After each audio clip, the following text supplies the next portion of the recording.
سورۃ البقرہ کی آخری 2 آیات بھی بہت اہمیت کی حامل ہیں، اور ان کی ایک فضیلت جو یہاں پتہ چلتی ہے کہ ان کو پڑھ کر اگر کوئی شخص دعا کرتا ہے تو وہ دعا قبول ہوتی ہے۔ ایک اور حدیث میں آتا ہے، عبداللہ بن مسعود سے روایت ہے کہ جب رسول اللہ صلی اللہ علیہ وسلم معراج پر تشریف لے گئے، رسول اللہ صلی اللہ علیہ وسلم کو وہاں 3 چیزیں دی گئی تھی، ایک تو 5 نمازیں، دوسری سورۃ البقرہ کی یہ آخری آیات، اور تیسری آپ کی امت میں سے اس شخص کے باقی تمام تباہ کرنے والے گناہوں کو اللہ نے بخش دیا جو اللہ کے ساتھ کسی کو شریک نہ ٹھہرائے، جو شرک نہ کرے۔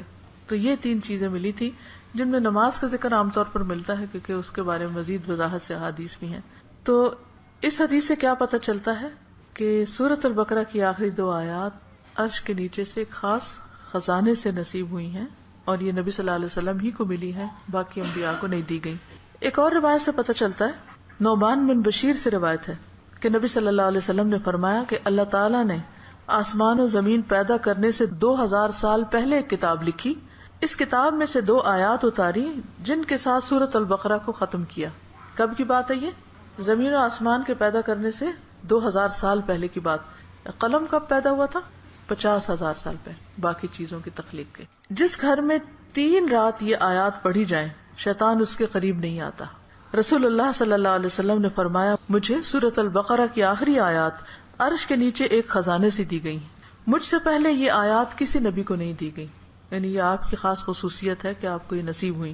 اور پھر ایک اور جگہ یہ بات بھی پتہ چلتی ہے ان آیات کے بارے میں کہ جو شخص رات کے وقت ان آیات کو پڑھ لیتا ہے تو وہ اسے ہر چیز سے کافی ہو جاتی۔ تو آپ اس کو اپنی عادت بنا سکتے ہیں، رات کو سونے سے پہلے پڑھ لیں، یا کسی نماز میں پڑھ لیں، مغرب یا عشاء کی نماز میں پڑھ لیں، یا ویسے ہی بیٹھ کے پڑھ لیں، کیونکہ ان کی فضیلت بہت زیادہ ہے۔ عبداللہ بن عباس بیان کرتے ہیں کہ ایک دن جبریل علیہ السلام نبی صلی اللہ علیہ وسلم کے پاس بیٹھے ہوئے تھے کہ ایک بہت زور کی آواز سنی۔ جبریل علیہ السلام نے اپنا سر اٹھایا اور کہا کہ آسمان کا ایک دروازہ ہے جو آج کھلا ہے، آج سے پہلے یہ کبھی نہ کھولا گیا۔ پھر اس سے ایک فرشتہ اترا۔ جبریل علیہ السلام نے کہا کہ یہ ایک فرشتہ ہے جو آج سے پہلے کبھی زمین پر نہیں اترا۔ فرشتے نے سلام کیا اور کہا کہ آپ صلی اللہ علیہ وسلم کو 2 نوروں کی خوشخبری ہو جو آپ کو عنایت ہوئے ہیں، آپ سے پہلے یہ کسی نبی کو نہیں دیے گئے، اور دوسری سورۃ البقرہ کی آخری آیات، کوئی حرف اس میں سے تم نہ پڑھو گے کہ اس کی مانگی ہوئی چیز تمہیں نہ ملے، یعنی اس کو پڑھ کر اور دعائیں بھی قبول ہوتی ہیں۔ تو ان آیات کا ترجمہ جو ہے وہ آپ دیکھ سکتے ہیں قرآن پاک ترجمے والے سے، لیکن یہ ہے کہ جو خاص بات ان آیات میں کی گئی ہے، پہلے تو اس میں ایمان پر بات ہے کہ رسول خود بھی ایمان لائے ہیں اور سارے مومن بھی۔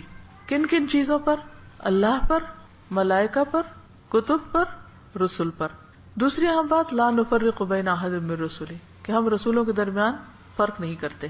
فضیلت جو اللہ نے ان کو دی وہ اللہ ہی نے دی، لیکن ہمارا کیا فرض بنتا ہے کہ سب پر ایمان لائیں۔ اور پھر صحابہ کرام نے کیا کہا، وقالوا سمعنا واطعنا، کہ ہم نے سنا اور ہم نے اطاعت کی، ہم ایمان لے آئے، اور جو کچھ ہمیں کہا جائے گا ہم اس کو مانتے ہیں۔ ہمیں اس کے بدلے کیا چاہیے؟ غفرانک، تیری بخشش چاہیے۔ یعنی بندہ اللہ کی بات مانتا ہے اور اللہ تعالیٰ اس کے ساتھ بخشش کا وعدہ کرتا ہے، ربنا وإلیک المصیر۔ اور یہ بخشش کیوں ضروری ہے کہ اللہ تعالیٰ ہم کو معاف کر دے؟ کیونکہ ہم نے اللہ کی طرف پلٹنا ہے، لوٹنا اسی کی طرف، رجوع اسی کی طرف۔ پھر فرمایا کہ لا یکلف اللہ نفسا الا وسعها، ہر بندے سے حساب اتنا ہی ہے جتنی وہ استطاعت رکھتا ہے، اسی کا مکلف ہے، اس سے زیادہ اس سے نہیں پوچھا جائے گا، چاہے جسمانی صحت ہو، چاہے مال ہو، چاہے اولاد یا عقل یا کچھ بھی، تو ہر شخص کا حساب اتنا ہی ہے۔ لہا ما کسبت وعلیہا ما اکتسبت، اسی کو ملے گا جو اس نے نیکیاں کی، اور اسی کے ذمہ ہے وبال جو اس نے غلط کام کیے، فائدہ بھی اسی کا اچھے کام کرنے کا، اور نقصان بھی اسی کا غلط کام کرنے کا۔ تو پھر ہم دعا کیا کرتے ہیں، ربنا لا تؤاخذنا ان نسینا او اخطانا، اللہ اگر ہم بھول جائیں یا ہم سے خطا ہو جائے تو ہمیں پکڑنا نہیں، مؤاخذہ نہیں کرنا۔ ربنا ولا تحمل علینا اصرا کما حملتہ علی الذین من قبلنا، اللہ ہم پر وہ بوجھ نہ ڈالنا جو ہم سے پہلے لوگوں پہ ڈالا، یعنی ان کی شریعتیں جو تھی وہ مشکل تھی، ہماری شریعت بہت آسان ہے۔ مثلا نبی صلی اللہ علیہ وسلم جب حج پہ تشریف لے گئے تو آپ نے کچھ ریچولز کی ایک ترتیب بتائی، لیکن چونکہ کراؤڈ بڑا تھا تو اس ترتیب میں کچھ لوگوں نے فرق کر دیا۔ کیا تھا کہ جیسے آپ پہلے رمی جمار کریں، پھر اس کے بعد سر مڈائیں، پھر اس کے بعد احرام کھول دیں، لیکن کچھ لوگوں نے اس ترتیب کو آگے پیچھے کر دیا، تو اس پر آپ نے فرمایا لا حرج، لا حرج، کوئی حرج نہیں، کوئی نقصان نہیں۔ تو یہ ہمارے دین کی ایک سہولت ہے، آسانی ہے۔ تو یہاں دعا یہ مانگی جا رہی کہ یا اللہ جس طرح پچھلے لوگوں کے اوپر پابندیاں لگ گئی تھی یا ان کو کچھ مشکلات ہوئی تھی تو ہمیں اس سے محفوظ رکھنا. ربنا ولا تحملنا ما لا طاقت لنا بہ، اللہ ہمارے اوپر ایسا بوجھ نہ ڈالنا جس کی ہمیں طاقت نہیں. اب دیکھیے کہ اگر ہم امن سے ہیں، سلامت ہیں، ہم سانس لے رہے ہیں، کھا پی رہے ہیں، جس کا مطلب اللہ کی رحمت ہے ہم پر. کوئی بھی چیز آپ دیکھیں کہ کسی وقت بھی آؤٹ آف کنٹرول ہو سکتی. سورج کسی وقت آؤٹ آف کنٹرول سے ستارے آپس میں ٹکرا سکتے ہیں، زمین کے اندر سے لاوا ابل سکتا ہے، زلزلہ آ سکتا ہے. انسان کسی کام کرنے کی سکت نہ رکھے، بیٹھے بٹھائے اس کو کچھ ہو سکتا ہے. اس کے بولنے کی قوت، اس کے دیکھنے کی، اس کے سننے کی کچھ بھی چھن سکتی ہے. تو اللہ تعالیٰ سے ہم دعا کرتے کہ یا اللہ ہم پر وہ بوجھ نہ ڈال جس کے اٹھانے کی ہمیں سکت نہیں، یعنی ایسی کسی آزمائش میں نہ ڈالنا کہ جس سے ایمان جانے کا خطرہ ہو. کچھ دن پہلے مجھے کسی نے فون کیا اور بتایا کہ فلاں جگہ پر جو لوگ قید ہوئے تھے ان میں سے ایک کو 40 سال کی قید و مشقت کی سزا سنائی گئی. جگہ کا نام میں ویسے نہیں لے رہی کہ پھر پن پوائنٹ ہو جاتا ہے کہ کہاں کی بات.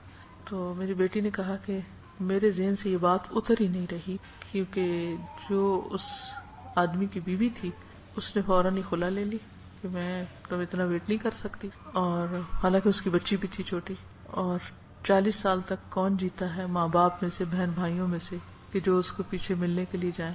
اور سزا بھی کوٹڑی کی سزا ہے، کیونکہ تکلیف دہ قسم کی سزا ہے.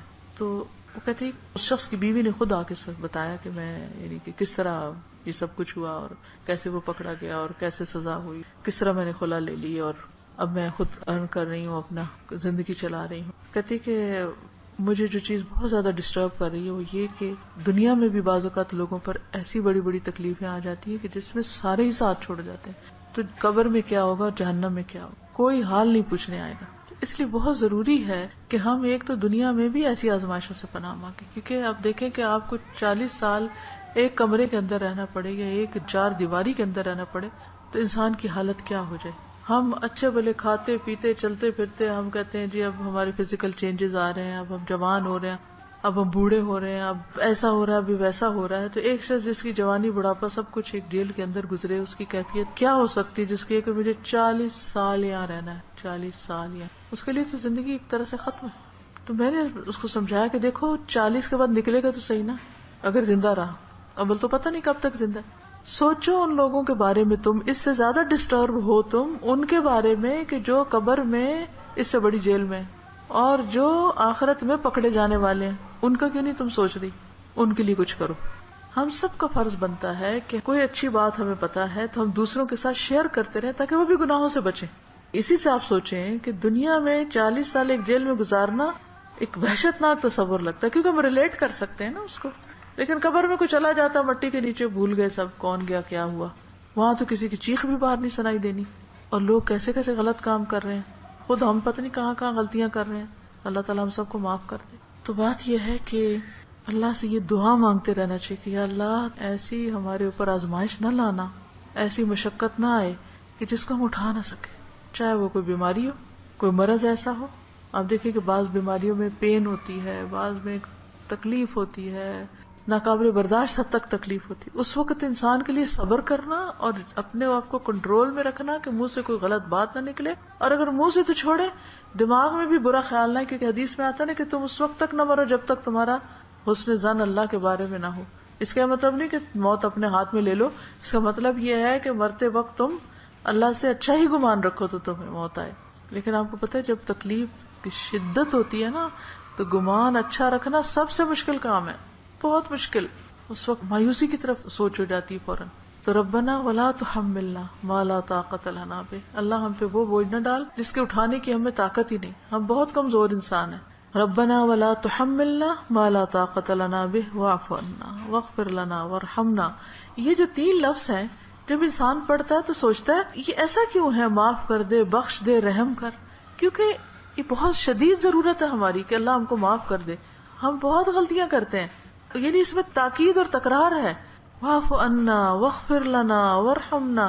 اگر شعوری طور پہ ہم ہر روز پڑھیں کم از کم ایک دفعہ تو کتنا فائدہ ہو سکتا ہے. انت مولانا فانصرنا علی القوم الکافر. تو ہمارا مولا ہے تو دنیا میں بھی تو ہمیں کافر لوگوں پر مدد دے. تو اللہ تعالی ہمیں اس دعا کو پڑھنے اور سمجھنے اور عمل کرنے کی توفیق دے. السلام علیکم ورحمۃ اللہ وبرکاتہ. تو سبحانک اللہم و بحمدک اشہد ان لا الہ الا انت استغفرک و اتوب الیک.